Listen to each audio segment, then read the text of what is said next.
Bismillahirrahmanirrahim. Debat paslon ketua dan wakil ketua OSIM tahun 2025 akan dibuka. Nomor 1, memimpin dengan hati. 2, wujudkan aksi nyata. Sama paslon 3 siap beraksi. Merupakan awal bagi anak-anak untuk bisa percaya diri dalam memimpin suatu lembaga atau suatu organisasi. Siapapun yang terpilih itu nanti menjadi penggerak, ya penggerak bagi teman-temannya bagaimana organisasi OSIM itu punya manfaat bagi dirinya sendiri, bagi teman-temannya, juga kemajuan dari masyarakat. Segmen 1 yaitu penyampaian visi dan misi dari paslon 1, 2, dan 3. Adapun visi kami yaitu mewujudkan madrasah yang menjunjung tinggi literasi dan kepekaan pada lingkungan sekitarnya, serta menjadikan OSIM sebagai organisasi yang harmonis dan bertanggung jawab atas diri sendiri maupun lingkungan sekitarnya, serta memiliki pribadi yang kreatif, inovatif, serta mampu berpikir kritis dalam menyelesaikan suatu masalah. Adapun misi dari kami yaitu yang pertama, menjadikan organisasi OSIM sebagai wadah untuk mewujudkan aspirasi siswa, meningkatkan minat baca siswa dan kemampuan literasi siswa madrasah, meningkatkan kepemimpinan dan kemandirian siswa madrasah, menjadi pribadi yang digital dan bijak bermedia sosial, serta menjadikan siswa CVMDSN menjadi lebih informatif. Mewujudkan lingkungan madrasah yang kreatif, inovatif dalam dunia digital, serta berakhlakul karimah untuk mengukir generasi yang berkarakter, berprestasi, dan selalu selangkah ke depan. Adapun misi kami yang pertama ialah menanamkan nilai religius dalam setiap kegiatan siswa sebagai fondasi karakter yang berakhlak, bertanggung jawab, disiplin, dan berorganisasi. Lalu yang kedua ialah dengan mengembangkan kreativitas, inovativitas dalam setiap kegiatan siswa untuk mengembangkan minat dan bakat siswa. Lalu yang ketiga ialah dengan mendorong budaya digitalisme yang positif dengan cara menjadikan teknologi sebagai sarana untuk belajar berkreativitas dan berorganisasi secara cerdas dan bertanggung jawab di era yang modern. Setiap perubahan merupakan awal dari mimpi dan aksi nyata. Inilah visi dan misi yang akan kami sampaikan. Mewujudkan organisasi siswa yang visioner, berwawasan lingkungan, berlandaskan nilai-nilai Islam, serta semangat keluargaan guna menjadi wadah inspirasi, siap menghadapi masa, dan mampu memberi kontribusi nyata bagi madrasah dan bangsa. Yang mempunyai 5 visi. Yang pertama adalah menumbuhkan sikap disiplin dan produktif melalui sistem kerja yang terstruktur dan konsisten. Yang kedua adalah menumbuhkan, mengontrol potensi anggota melalui diskusi, literasi, kolaborasi, dan tadabbur alam untuk meningkatkan rasa syukur. Yang ketiga adalah menumbuhkan sikap tanggung jawab untuk memperkuat kepercayaan publik melalui program nyata dan komunikasi terbuka. Yang ketiga adalah menciptakan lingkungan organisasi yang positif. Yang kelima adalah merajut kebersamaan dan solidaritas antar angkatan. Bagaimana cara OSIM menanggapi tren negatif tersebut? Dengan cara bijak, tenang, dan juga profesional. Cara yang dilakukan OSIM itu ketika menanggapi tren negatif itu adalah secara tegas secara konten negatif tersebut. Berhubungan dengan misi kami yang kelima, yang keempat yaitu mewujudkan pribadi yang digital dan bijak bermedia sosial, kami akan menggagas beberapa program seperti sosialisasi, memilah mana konten positif dan konten negatif, membantu siswa untuk memilih mana konten yang bermutu dan baik untuk diri dan mana konten yang tidak bermutu dan akan mengurangi nilai diri sendiri. Selain itu, kami juga akan memberi edukasi kepada siswa dan siswi MTSN Negeri Kota Batu. Terima kasih. Menurut pasangan paslon 3, bagaimana OSIM mendukung program literasi di madrasah? OSIM mendukung program literasi, mengingat bahwa sedikitnya minat literasi di kalangan siswa. Ada satu cara yang sangat saya senang lakukan, yaitu dengan memberi motivasi kepada teman-teman bagaimana serunya membaca, bagaimana indahnya membaca, apa yang kita dapatkan ketika membaca, bahwa Al-Quran, ayat Al-Quran yang pertama kali dikeluarkan adalah Iqra bismi rabbikal ladzi khalaq, yaitu adalah perintah membaca. Dengan ini mengingat banyaknya sedikit sekali minat membaca, yang saya lakukan untuk membuat konten untuk menekan literasi teman, karena dengan konten di media sosial bisa dilihat, bisa terjangkau, efisien oleh semua kalangan siswa. Yang ini membuktikan kredibilitasnya untuk mengajak siswa belajar. Kita akan juga membuat pojok baca untuk siswa dan siswi madrasah bisa membaca di sana. Lalu kita akan mengisi pojok baca tersebut dengan buku-buku yang menarik agar mereka mampu untuk suka membaca dengan buku-buku tersebut. Dengan tips yang kita berikan, maka diharapkan siswa akan memiliki lebih banyak lagi dari daya tarik untuk membaca dan serta mendapatkan banyak hal ketika membaca. Nomor 2. Kita mencari tahu siapa siswa tersebut. Kemudian kita akan berusaha untuk memberikan wadah untuk menyalurkan bakat siswa tersebut terhadap lingkungan. Kami akan memberikan pemahaman terhadap lingkungan dengan salah satu program kami, yaitu mendaur ulang sampah. Mengingat kebersihan merupakan sebagian dari iman, maka untuk menjaga kebersihan merupakan sesuatu yang sangat penting untuk kita lakukan. Terima kasih. Bagaimana strategi Anda untuk menumbuhkan budaya belajar mandiri dan tepat waktu di kalangan siswa? Dengan mentoring antara teman-teman sebaya, dengan berbagi pikiran, berbagi bagaimana cara metode yang belajar yang efektif, sehingga orang-orang bisa terinspirasi, bisa saling terinspirasi agar siswa kemudian dapat dengan efektif memilih antara metode belajar tersebut. Kemudian jika terdapat suatu kesalahan, suatu tidak nyamanan memakai metode itu, maka bisa sekali lagi bisa dilakukan mentoring untuk mengembangkan metode apa yang harus saya lakukan berikutnya. Mungkin dengan kolaborasi, literasi bersama, dan juga diskusi akan meningkatkan bagaimana pemikiran kita, pemahaman kita terhadap suatu topik atau pembelajaran yang dibahas. Terima kasih. Baik, kami izin menanggapi. Untuk strategi kita bisa melakukan dua sisi, yaitu motivasi internal siswa dan juga lingkungan yang mendukung. Pendekatan yang bisa dilakukan adalah pendekatan secara nyata, pendekatan secara relevan, dan juga tidak menggurui. Budaya tidak dilahirkan dari aturan, tetapi budaya dilahirkan sejak kecil dan dibangun bersama.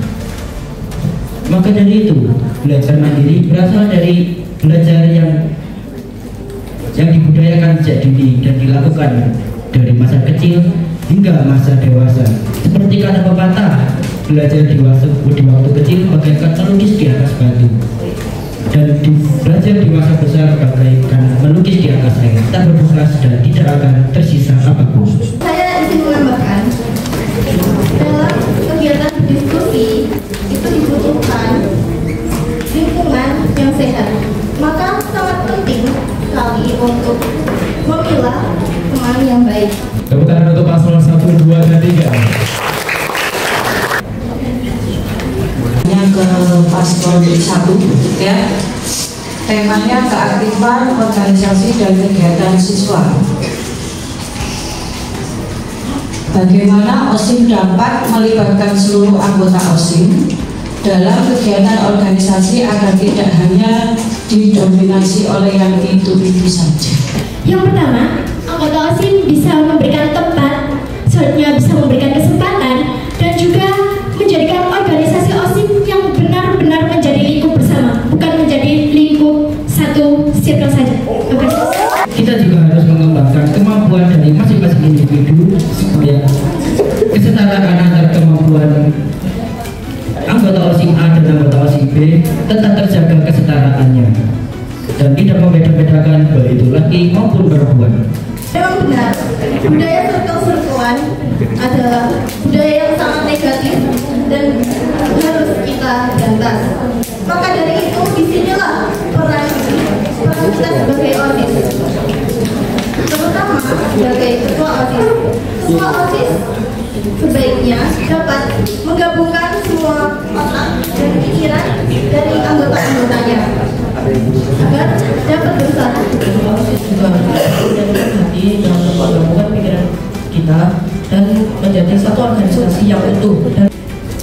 Menurut saya, karena didominasi oleh sekelompok circle tertentu, maka di sini penguatan karakter per individu dan sebagai ketua OSIS juga harus diterapkan.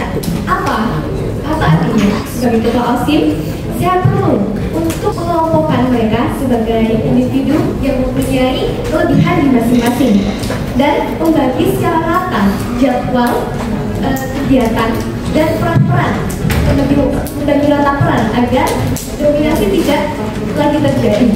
Dan penguatan karakter individu, mereka juga harus sadar akan peran mereka dan juga berinisiatif sangatlah penting. Kemudian juga ada pengaruh dari teman. Kita tidak boleh terpuruk dalam keadaan, tidak boleh berputus asa.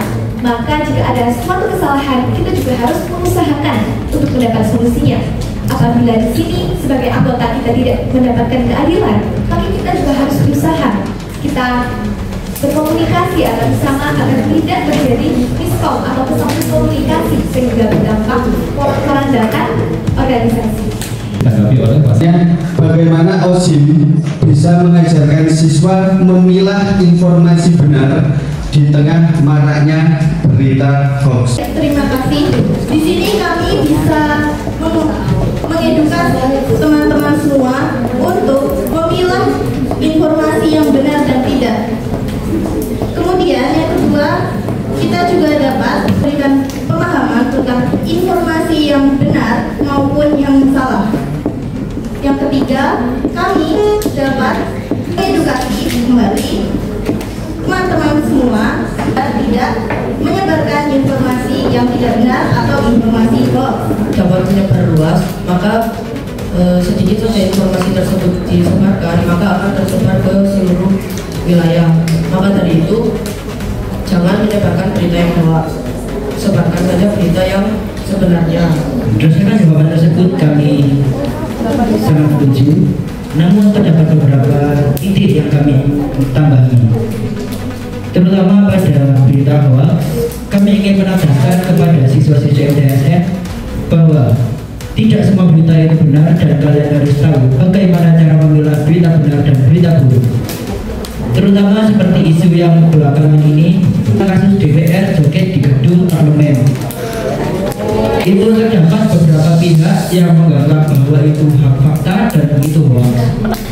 Kita sebagai siswa-siswi MTSN yang menjunjung budi pekerti, kita harus mampu memilah mana yang baik, mana yang asli, dan mana yang timpaan. Dengan cara mencari informasi yang pasti di sumber tertentu seperti Jawa Pos, penerbit, dan lain sebagainya.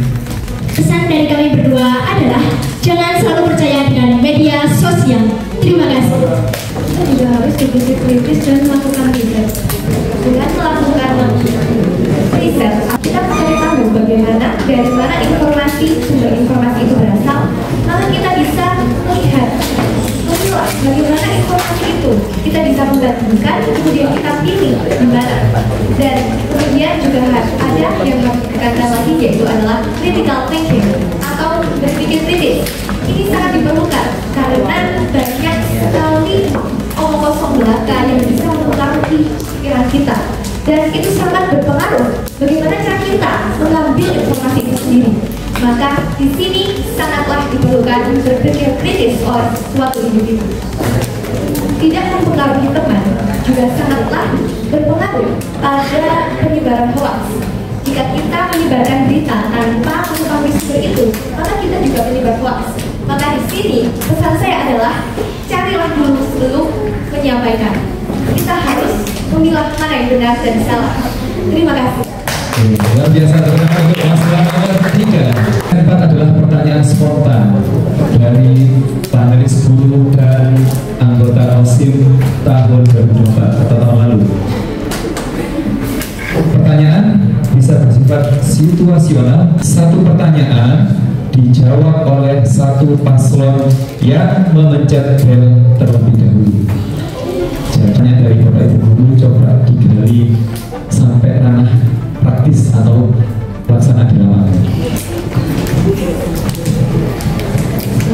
Bagaimana cara menyikapi permasalahan tersebut? Banyak sekali ketidakdisiplinan yang telah dilakukan. Bahkan hampir setiap hari terjadi. Caranya, menurut kami berdua adalah dengan pendekatan secara persuasif yang solutif. Maksudnya apa? Kita mendekati suatu subjek, misal orang yang bersalah, terus kita berikan motivasi yang mendukung untuk tidak melakukan hal itu lagi. Kemudian juga memberi kekuatan, keyakinan bagaimana bisa cara kita menghindari. Kemudian dengan memberi contoh, kita sebagai memberi saran, kita juga harus memberikan contoh yang nyata. Ini adalah bagian dari salah satu misi kami. Kemudian apabila solusi secara persuasif yang solutif tidak terlaksanakan, maka kita harus libatkan pembina OSIM. Jika tidak juga, maka bisa dilibatkan pembina budaya positif dan juga bimbingan kelas. Kemudian bagaimana jika kita menyikapi ketidakdisiplinan? Yang pertama adalah seringkali kita harus melakukan introspeksi terhadap diri kita sendiri, karena kemajuan peningkatan individu itu juga dipengaruhi oleh tingkat berpikir kita sendiri. Bagaimana kita menyikapi suatu keadaan tidak individu harus lakukan dengan mandiri, yaitu dengan setiap hari, mulai dari kecil harus dibudidayakan. Maka tidak ada kesalahan dari teman OSIM, kita juga harus menjadi peran pendukung dalam perubahan sikap yang mungkin kurang. Terima kasih. Nah, menjadi yang terbaik, orang tambah minggir-minggir gitu, itu gimana? Saya itu bertanya seperti itu berdasarkan riset saya ya, selama saya bertahun-tahun mengajar di sini, dan saya sebagai pelaku sendiri juga ketika waktu wawancara. Dulu ketika waktu wawancara, gimana nanti ketika kalian membuka teman kalian, anggota kalian itu melakukan kesalahan-kesalahan seperti ini, saya akan begini, tapi nyatanya ketika nanti jadi anggota mau menjadi ketua dan wakil ketua, itu banyak lupanya. Yang kedua, C lagi, silakan. Atau pasal nomor 3, 1 menit. Nanti pertanyaan khususan Bu Ima ini harus jawab semuanya ya. Oke, silakan. Baiklah, terima kasih atas pertanyaannya. Memang benar, itu sangat sering kali terjadi. Bahkan bagaimana cara kita menyikapinya? Pertama sebagai individu, penguatan karakter, keimanan. Yang kalian tahu, syahadah. Orang ketika sudah mengatakan syahadah, maka yang dipilih adalah dua jalan, menjalankannya atau melupakannya. Kita sebagai orang muslim, maka juga harus memperkuat keimanan di dalam kita. Bukan hanya omong kosong belaka, tapi juga harus melakukannya dengan aksi nyata. Maka apa langkah-langkah yang konkret? Pertanyaan dari Bu Ima, yaitu adalah inspirasi yang di luar dari akal. Orang yang punya ihsan tidak akan membiarkan sosok di depannya kosong. Bagaimana itu? Yaitu dengan literasi. Itu langkah yang sangat-sangat. Oke, waktu habis. Berapa ya? Silakan untuk paslon nomor 2. Dengan memberikan pemahaman kepada mereka dan mindset ya jika harus mengisi soft dan melaksanakan sholat sesegera mungkin. Kita sebagai OSIS juga diharapkan untuk membantu guru-guru dan ibu-guru atau bapak ibu guru menjaga yang di depan agar tetap penuh. Bukan hanya kita melakukan tidak, kita itu sebagai OSIS justru memberikan contoh yang baik kepada teman-teman semua. Terima kasih. Silakan untuk paslon nomor 1 untuk menjawab pertanyaan. Baik. Kita sebagai OSIM, terutama anggota OSIM dan apalagi ketua dan wakil ketua OSIM, kita sebagai pemimpin bukan bos. Kita harus mengajari, mencontohkan, mempraktekkan dalam kehidupan sehari-hari, bukan hanya memerintah. Kita adalah teladan bagi murid-murid MTS Kami Kota Batu. Kita harus ikut dan turut melakukan apa yang kita perintahkan dan apa yang kita ajarkan.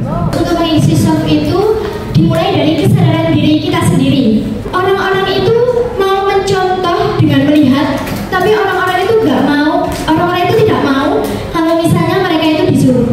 Lebih baik mereka itu termotivasi sendiri daripada mereka disuruh. Terima kasih. Terima kasih atas pertanyaannya Mbak Indonesia. Baiklah, hal ini mungkin sering saja sekali dan mungkin saja terjadi. Apa yang harus kita lakukan untuk menjaga hal itu?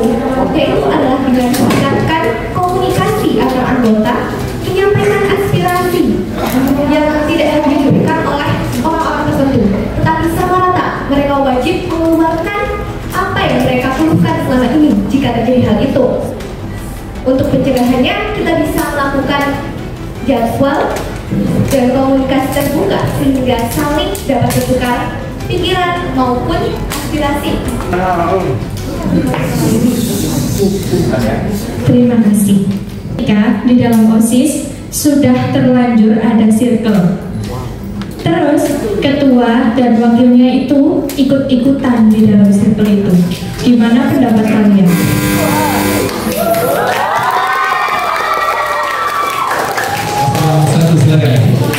Terima kasih atas pertanyaannya. Ketua dan juga wakil adalah salah satu contoh dari anggota OSIM. Terus jika ketua dan wakil melakukan circle-circlean, anggotanya melakukan circle-circlean, terus visi dan misi nggak dijalankan, terus program kerja juga nggak dijalankan, tapi cuma bisa menyuruh anggota-anggotanya aja. Terus fungsi ketua dan wakil apa? Karena fungsi ketua dan wakil yang pertama itu kan adalah menjadi pemimpin dari anggota-anggotanya kan. Nah, terus kalau misalnya ketua dan wakil melakukan circle-circlean, berarti anggotanya juga boleh melakukan circle-circlean. Karena circle itu cuma bisa membuat perpecahan dalam satu organisasi. Yang anggota itu jadi jalan sendiri, jadi nggak ada pemimpinnya. Jadi kita tuh cuma jalan sendiri tanpa ada pemimpin yang harus dicontoh. Karena circle itu tidak baik di dalam keorganisasian. Selain merusak keorganisasian, itu juga bisa merusak tali persaudaraan keluarga organisasi OSIM. Terima kasih. Paslon 1, pernyataan penutup dari paslon, silakan. Kami dari paslon 2 percaya bahwa dengan sikap kreatif, inovatif, dan berakhlak berkarimah, OSIM dapat menjadi penggerak utama dalam kemajuan madrasah. Maka OSIM tidak hanya berbicara, namun OSIM juga harus bergerak dan memberikan bukti yang nyata. Maka dari itu, kami percaya dan yakin bahwa perubahan dalam di satu siswa itu berpengaruh sekali dalam perubahan yang besar. Jadi nanti kepada kakak-kakak pembina OSIM, kakak-kakak OSIM, baiklah, ada suatu kata-kata yang saya percaya menjadi mantra, yaitu With great choices comes great consequences and risks. If you don't want the consequences and risks, then forget about your choice. Artinya apa? Bahwasanya hidup itu adalah pilihan. Jika kita memilih satu hal, maka pasti akan ada konsekuensi dan resiko yang akan kita ambil. Jadi, atas apapun di sini, jika kalian memilih saya, pasti akan ada konsekuensi dan resiko yang akan Anda tanggung. Tetapi, ini juga bisa menjadi positif atau negatif. Berbijaklah dalam memilih, karena pilihan kalian juga akan menentukan bagaimana ke depannya. Ingatlah resiko dan konsekuensi yang akan ditanggung. Pertimbangkan dengan baik. See you on top.